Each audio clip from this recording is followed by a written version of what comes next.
যারাই ক্ষমতায় এলেন, প্রত্যেকটি সরকার ক্ষমতায় থাকাকালীন তারা অত্যন্ত দক্ষতার সাথে, সুনিপুণতার সাথে নিজেদের ভাগ্য বদলিয়েছেন, জনগণের ভাগ্য বদলায় নাই।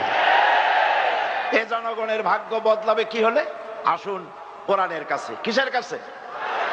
আল্লাহ রাব্বুল আলামিন বলেন, ইন্নাল্লাহা লা ইউগাইয়িরু মা বিকাওমিন হাত্তা ইউগাইয়িরু মা বিআনফুসিহিম।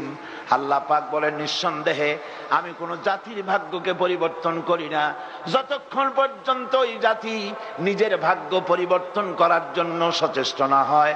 ওই জাতির ভাগ্য আমি পরিবর্তন করে দেই না। আমরা কি আমাদের ভাগ্যকে পরিবর্তন করতে চাই? জোরে বলেন চাই। কারা কারা চাই? দুহাত উঁচু করে দেখান।